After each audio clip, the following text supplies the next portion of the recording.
Hello, my name is King Link, and today we're doing a preview of Moonlighter. If you don't know anything about this game, this is the Humble Monthly Bundle early unlock for July 2019, along with Hellblade: Senua's Sacrifice. This is the only preview I'm doing because I already have a full review of Senua's Sacrifice on the channel, and we'll talk quickly about that when I get a chance.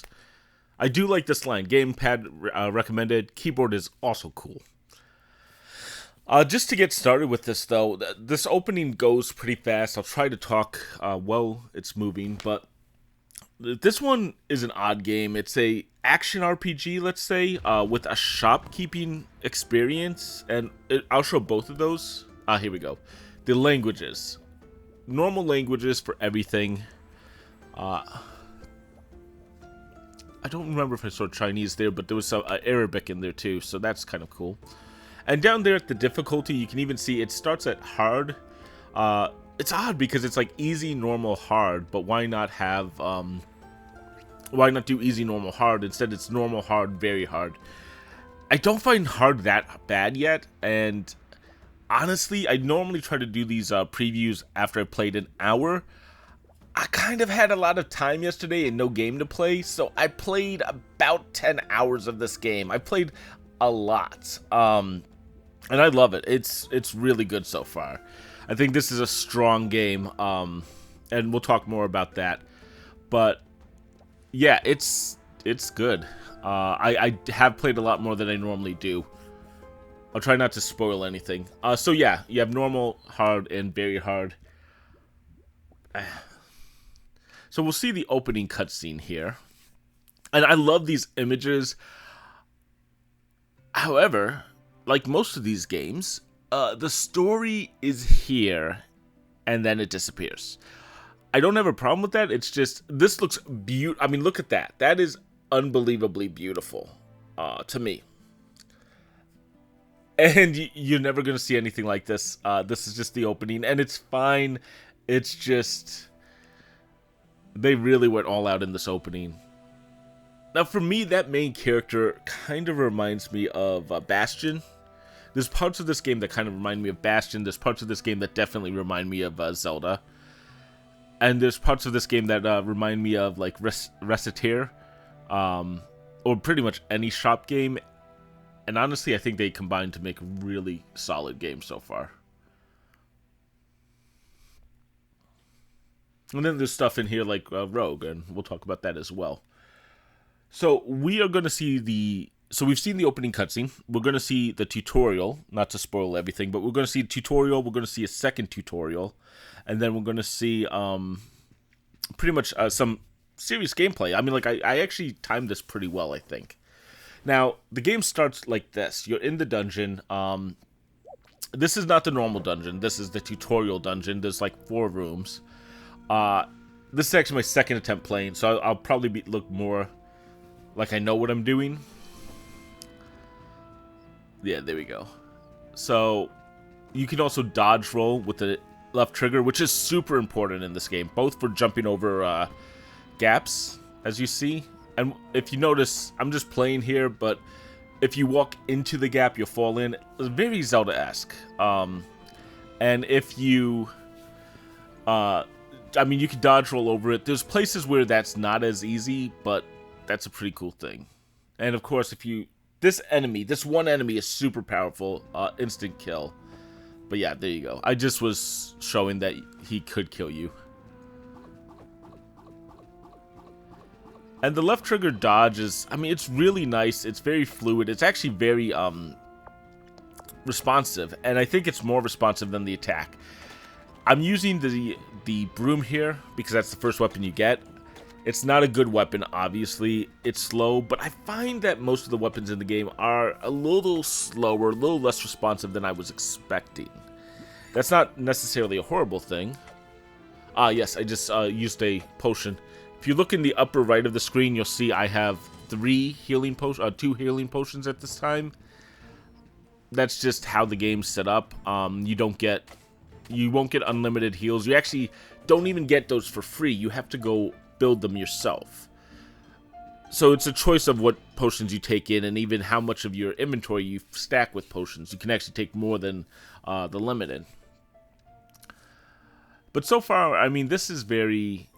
So what you saw me doing is there's a page that tells you all about the items. Doesn't really tell you that much. It doesn't... Oh, that inventory system. So I should mention that. The top row, the 5 top pieces, are actually your inventory. Person. The bottom 3 rows is your backpack. I believe you always have that many. I don't think you can probably get upgrades. Maybe much later. I'm about less than halfway through the game, but I don't think you would. The point, though, that I'm trying to make, though, with those things is you have a limited amount of inventory space, but the top stuff you will always keep. If you put an item up there, it's safe. Even if, as you see, I'm about to die. Yeah. And that's a room you have to die in. It drops all the stuff from the top. It doesn't drop the stuff from the bottom of your inventory. It's actually an interesting way to do a roguelite, and not have such a heavy penalty. I actually really like the roguelite elements here. And we'll talk a bit about those in a bit. Here's some more of your tutorial. Like, the writing here is good. It's just there's not much of it. You can go talk to townsfolks. There's a few people you talk to, but for the most part, you're kind of on your own in this game. You kind of you run your shop, you sell your stuff. As you see, I'm walking into the shop. You sell your stuff, and then you go into the dungeon, and then you repeat it ad nauseum. Yeah.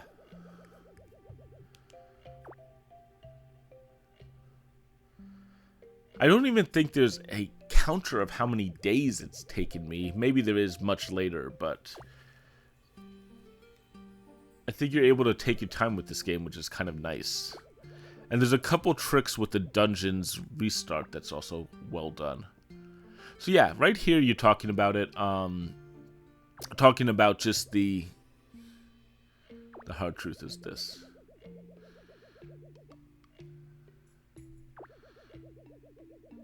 Yeah. I'm waiting for a specific line, but it's actually a little bit later. But yeah, basically this guy's kind of like this old wise mage, and he's kind of setting you up. But he then, from what I've seen, he disappears until a fourth of the way through the game, and then he says something, and then he goes and disappears again. I'm betting he'll come back after each door. There we are. It's dangerous to go alone. Take this. That's actually on my wife's wedding band and on my own. I'm a huge Zelda fan, if you haven't guessed. Name's a little bit obvious, King Link, but yeah, the idea of it is I just love how this game has small references to Zelda. Not huge, but small ones.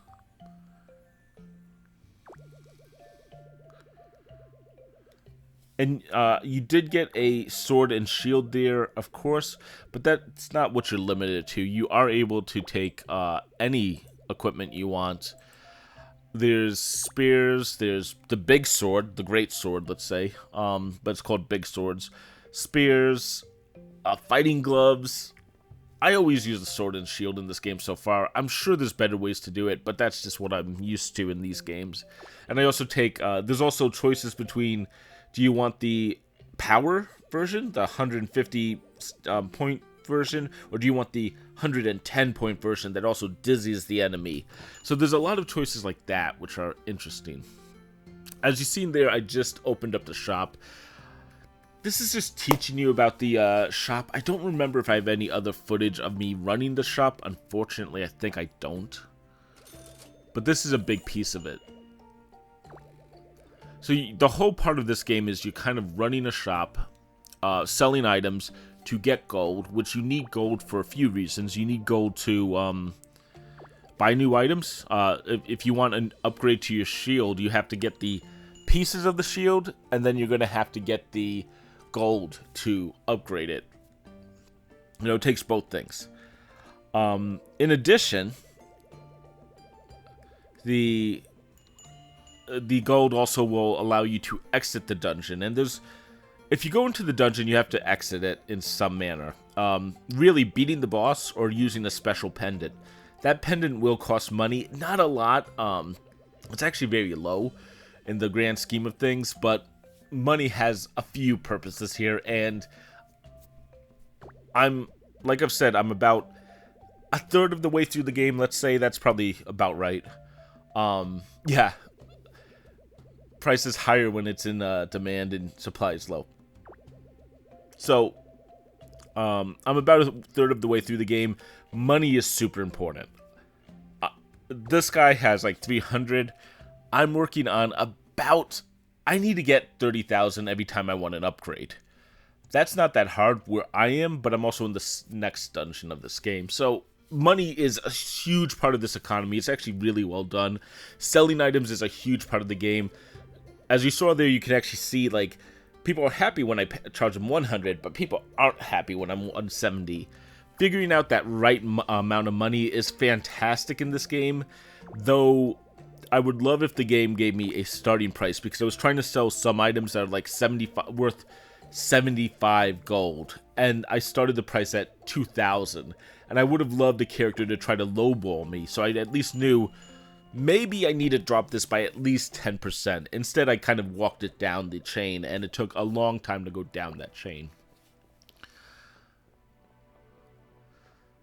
And here we go. We're about to go into... Yeah, you can talk to these guys all you want. It's really not important. You know, I'm glad you can talk to them. No problem there. It's just... they kind of don't say anything that interesting from what I've seen. I'm sure there's probably some hidden stuff there. So we're walking up into the dungeon area. Now, this is where you go to the dungeon. You can actually go multiple ways, but to the right of the screen or to the top. What was that? Sort of like a flicker there. This game has these weird, like, little flickers that is intentional, but I don't know. So I'm looking at each of the dungeons here. My understanding is the left dungeon is the first one, obviously. The right dungeon is second. I believe the upper left is third, and upper right is fourth. And there you see me blocking. I don't do that a lot, but that's... every weapon seems to have an alternate attack. For the sword and shield, you can block and you can use your sword, obviously. Loading times are really fast. Do I have an SSD? Yeah, I have an SSD in this thing, but yeah, no problem with loading times. You even see how fast it is to restart because I'm not that good yet. In addition, your gear in this game does have a huge impact on your gameplay. If you don't have, someone's probably beat this game with a starter weapon. Kudos to them. They mastered the combat. But for most people, you're going to probably only be able to get to the end of the first zone and not even beat the first boss until you start making minor upgrades to your gear. And the whole game is kind of get to the new zone, start building the next tier of items. At least that's how I've been playing it. Yeah, healing there.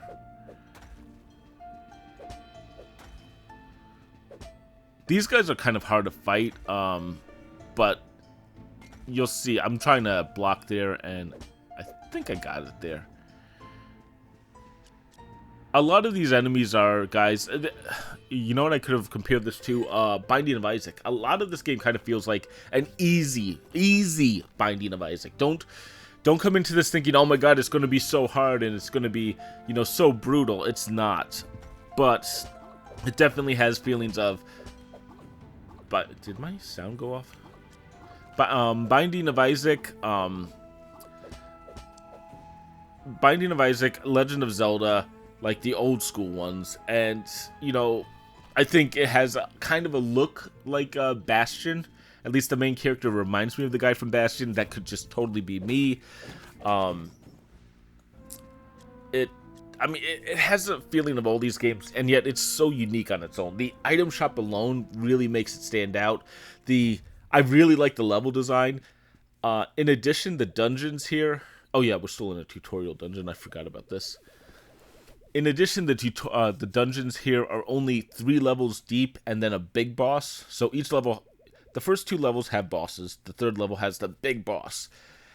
And when you hit the bottom, you actually complete it and you get a key. So it's not this deep dive like Binding of Isaac where you have not hundreds, 10 levels that you have to beat in a row, and when you die you restart and lose everything. Here you're doing a lot more RPG-ish, like building of items outside of the dungeon. You're doing your item shop. You then go into the dungeons and gather all the artifacts. I probably should be talking about what they're saying, but I think I've already spoiled that. The whole idea is you're trying to open the 5th door.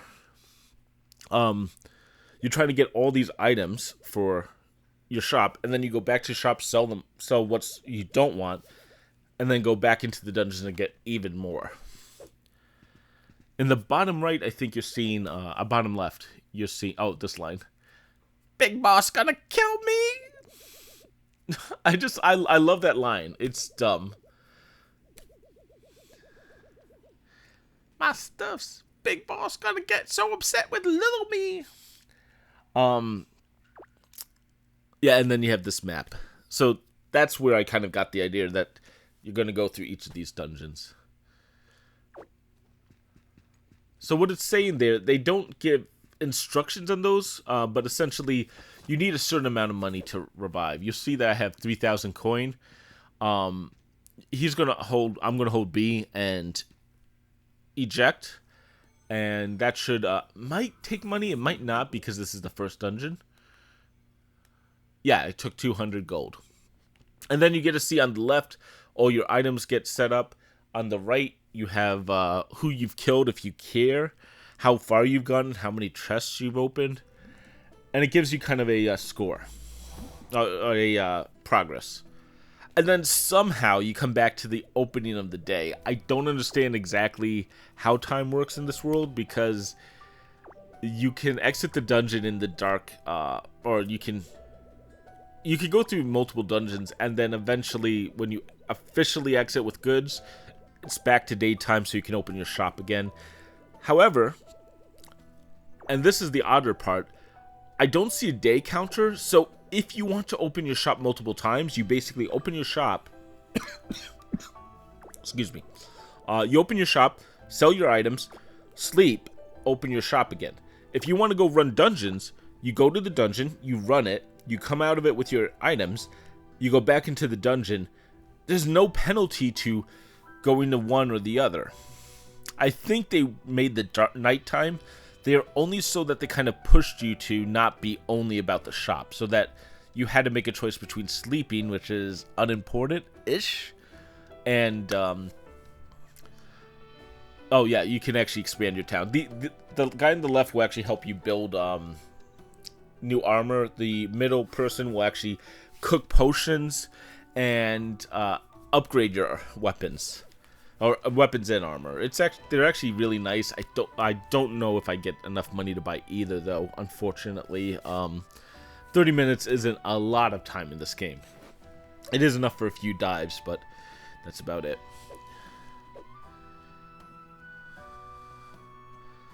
And there's my violent overtones. Have to attack the sign. Oddly enough, it just was that the sign wasn't telling me to read it when I got close to it. So I'm going to just play a little bit. Oh yeah, I do some item shop stuff. Good.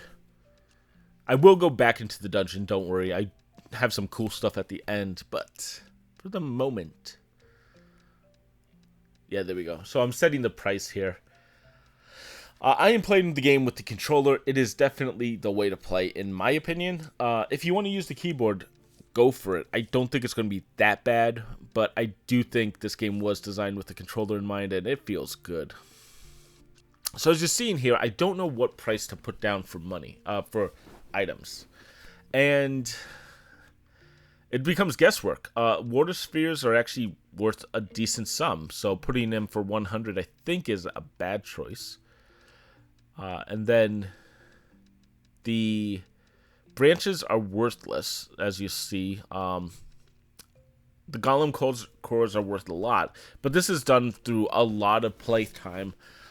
Guessing the price of a lot of these items is hard to do. I usually try to overprice and then bring it down, because if you sell something for 100 that's worth 2,000, you've just basically completely screwed up your margins.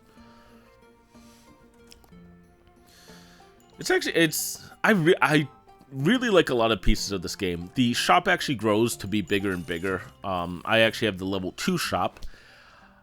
Thinking about getting the level 3 for more space, but the big thing with the level 2 shop is I started getting thieves. Guys who came in, stole my stuff, and then ran away. Yeah, that's way too much. I think it's like 15, 25. It's bad. And yeah, so I started getting thieves, so I had to go run them down. And the shop has this, it's a really nice flow to the game. It's constant, it's something to do after each run of the game. And I really find it fascinating. I'm weird. I want to be the shopkeeper in RPGs, but in Moonlighter's case, that is the name, right? In Moonlighter's case, it is really solid. I've definitely enjoyed playing this game. Yeah, Moonlighter.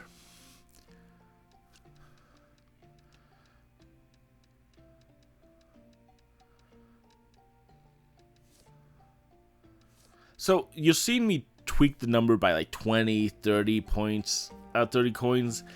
It's, from what I've seen in the game, big changes are better. Like 200 bucks. If you're at 1,000, dropping it by 200 or 300 is not bad. If you're at 100, dropping it by 50 is fine.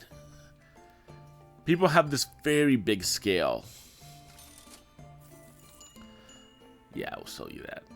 And there is no variable prices. Like, if something's 100 gold and 100 gold is a good price, it doesn't matter who the person is, they're going to pay 100 gold. Could be a child, could be a granny, who cares? There's not even desirability. Like, okay, I want this route, or I don't want this route. If people want it, they're going to pay normal price. If they don't want it, they're not going to pay it. There's not a lot of influence to it.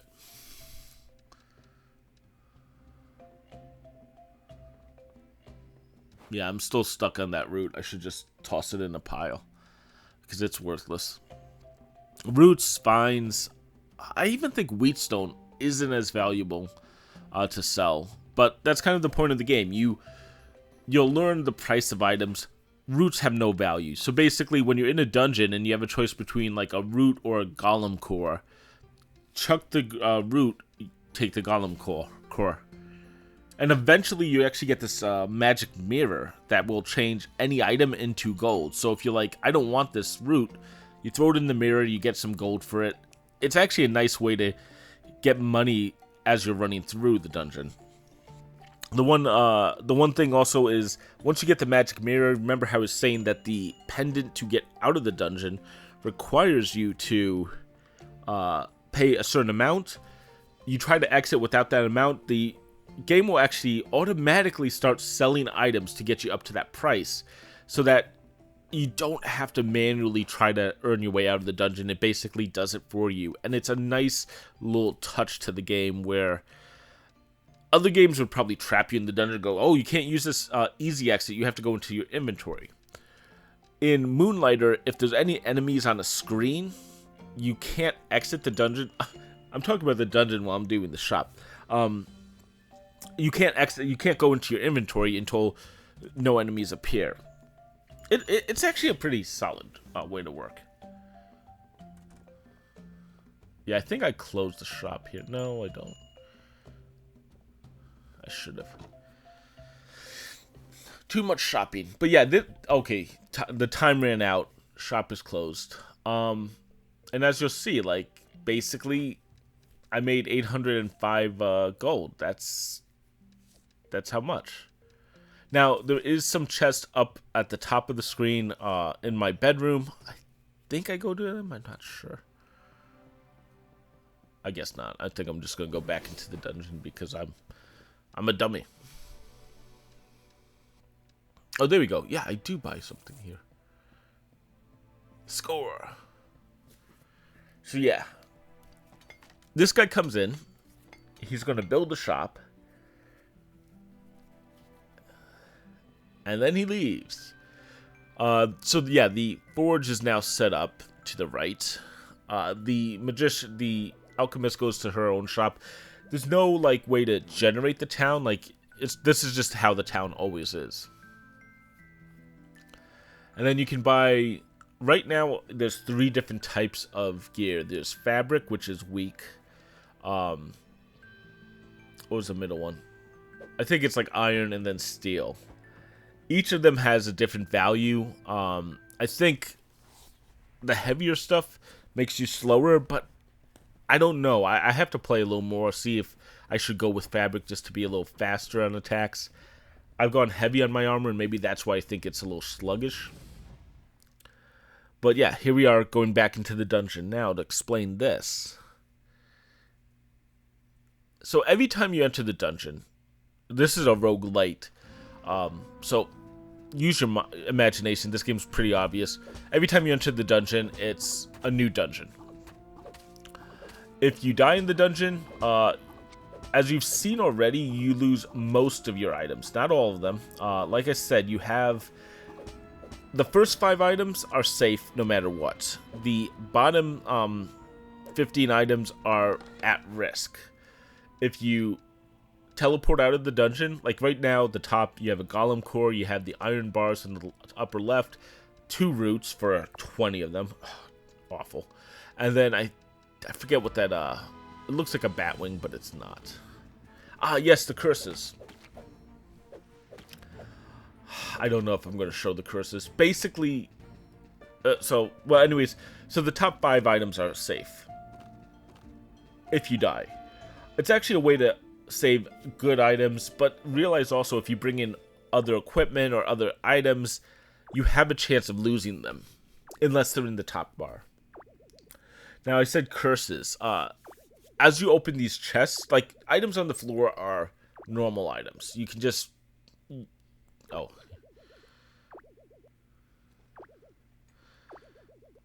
There we go.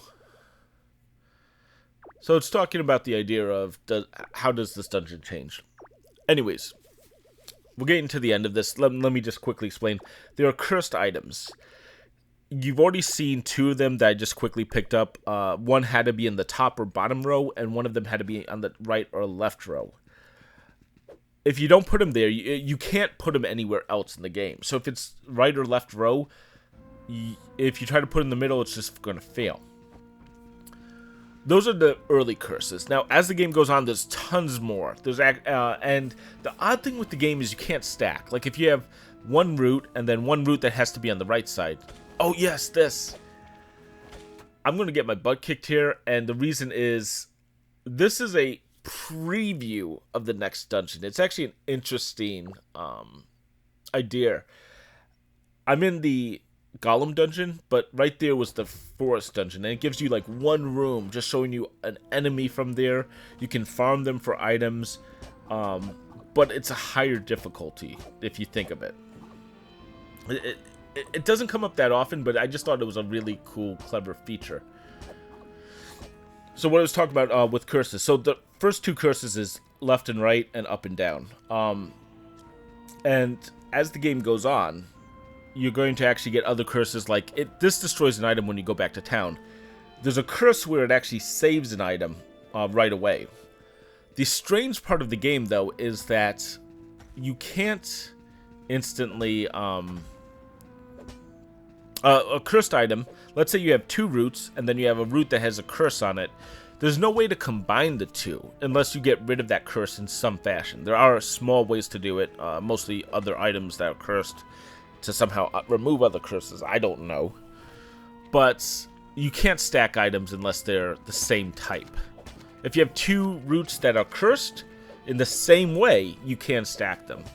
That's just the rules of the game. It's a minor complaint that I have.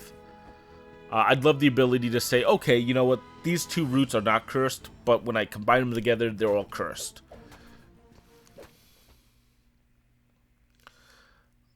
Ugh. And I'm dying to slime. So there is one more thing I want to show. I think it happens in a few seconds. just quickly, I want to talk about Hellblade because I have not. This game has so much to talk about. I'm really excited about this game. I'm ready to review it almost. And I still have tons to play, but it's just, I really am having a good time. I need to see if it stays that good, but it's fun. It's one of the most exciting games I've played in a while. I've played a lot of good games, but it's just, I love the inventory system. I love a lot of the little things that they do in this game, and it's solid. So quickly, Hellblade. We'll go a little bit over, but because I want to show you one last enemy. Hellblade is really good. If you're interested in this game, and you are interested in Hellblade, get it. I think Hellblade alone is worth $12. This game is probably worth $12. After last month's Call of Duty, which was... I'm going to be honest, I did not like Call of Duty Black Ops. This is a healing pool. You get one on every level of the game, and it kind of tells you which direction you should go. If you see a healing pool, it means the exit of the level is somehow in this way. And there's actually funny text in the game about how, oh, the dungeon's trying to help you. I mean, the game dev here is nice. I like that. So Hellblade is worth $12. I honestly think right now this game is worth $12. If you don't have either game and you're curious, I'm getting a little stuttered there. Jeez. That probably is my viewing program. If you don't have either Moonlighter or Hellblade, honestly, I don't think there's going to be many people who are going to hate both of these games. I think, yeah, there we go. And of course, it can't be a slightly RPG D&D without a mimic. Yeah. Anyways, I do think this game is worth it. I do think Hellblade is worth it. I do have a full review for Hellblade I will put on the channel. And I'm going to probably switch this off. I do have a full review of Hellblade I will put on the...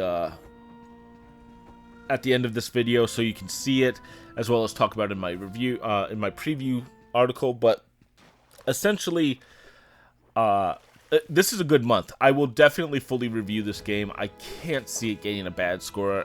Like I've said, I've already played 10 hours. I kind of have an idea where this game's going.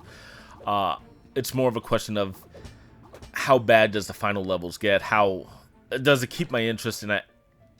10 hours of playing one session is good. With that said, let's wrap this up. Moonlighter, I mean, I've talked about this for 30 minutes here. It's really solid. It's really fun, and there's so much I want to talk about in the game. There's so many clever things it does, but we'll save that for the review. This is a good one. This is very good.